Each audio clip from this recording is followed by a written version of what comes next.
Jadi Syekh Abbas Ibnu Muhammad Kuta Karang. Ya. Beliau Tungguci Kuta Karang ya. Tungguci Kuta Karang. Panggilan laka umum Tungguci Kuta Karang. Beliau ulama yang sangat dikenal masyarakat zaman beliau, yang sekarang masih banyak meninggalkan karya-karya. Dan beliau sekalian adalah juga panglima perang lawan Belanda.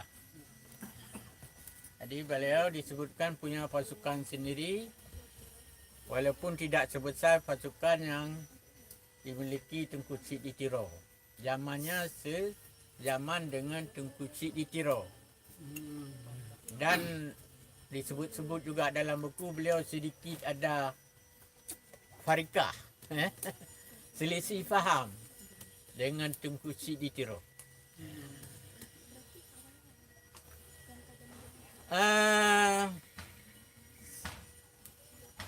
Kitab ini menjelaskan tentang perilaku Belanda, ya, sewaktu sudah menyerang Aceh dan ketika sudah menguasai Aceh.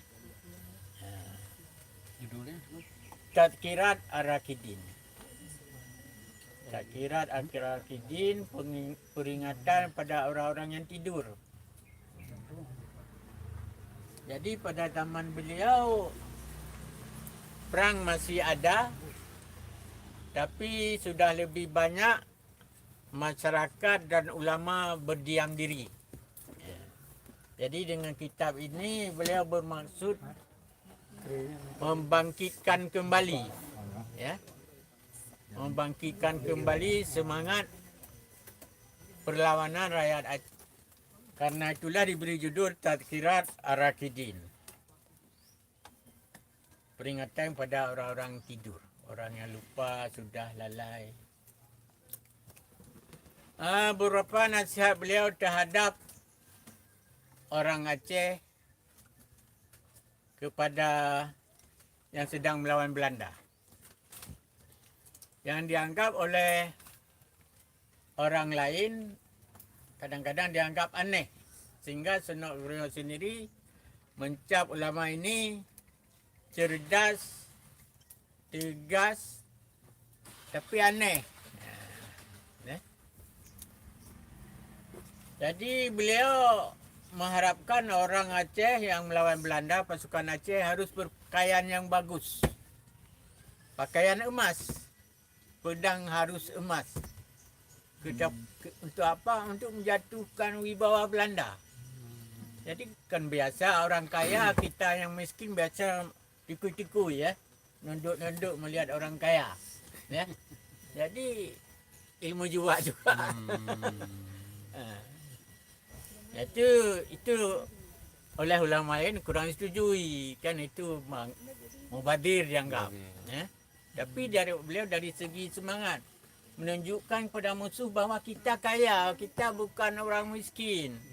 Kalaupun berlawan bisa berpuluh tahun kerana kita kaya, ya. Kalau kita miskin 2 bulan sudah habis beras, bagaimana melawan lagi, ya. Itu. Kemudian beliau sangat menganjurkan supaya khutbah Jumaat dalam bahasa setempatan. Karena dulu masih biasa orang khutbah Jumaat dalam bahasa Arab. Padahal audien jamaah tidak bisa bahasa Arab. Jadi beliau mungkin dulu-dulu sudah ada 1-2 ulama yang cuma tidak dalam pernyataan dalam karangan, ya. Sambil duduk ngomong pada teman, sebenarnya kita sebaiknya khutbah dalam bahasa Aceh saja atau bahasa setempat saja. Cuma ngobrol-ngobrol begitu, tapi belum banyak orang laksanakan. Tapi beliau menulis dalam kitab ini supaya para khatib di Aceh memberi khutbah dalam bahasa Aceh. isi khutbah. Ya, isi khutbah dalam bahasa Aceh. Ya. Karena yang mendengar itu tujuan khutbah adalah untuk faham oleh jamaah. kata beliau apalagi zaman perang sedang disuruhkan jihad. Ya. Kalau hanya membaca jihadi fi sabilillah mungkin sebagian orang enggak tahu. Ya. Nah, tapi nyo Jino tanya kamlai jihad. Wah, baru orang tahu, orang Aceh tahu. Lagian. Kemudian beliau juga mengharapkan dan melakukan, memperbuat bahwa orang Aceh yang melawan Belanda itu senjatanya harus sama dengan orang Belanda. Jadi tidak cukup dengan pedang, tidak cukup dengan pedang onjok, dengan tambak. Jadi kalau mereka punya peluru, orang Aceh juga harus banyak peluru. Sehingga pasukannya banyak melakukan merebut senjata orang-orang Belanda. Ini anjuran beliau yang dianggap jarang dikeluarkan oleh ulama lain, ya. Ulama lain. Beliau juga untuk memberi semangat kepada orang Aceh, antara lain juga menjelaskan apa-apa yang diperbuat oleh Belanda sesudah berada di Aceh. Belanda, kata beliau, kalau membangun jalan, itu sepanjang jalan yang dibangun, kuburan-kuburan orang Aceh itu digali, dijadikan jalan. Jadi sepanjang jalan di kampung-kampung Aceh, banyak kuburan sudah digali, ditimbun jadi jalan.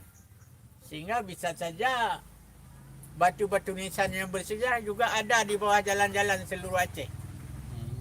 Itu beliau melihat sendiri dan menulis dalam kitab ini. Ya.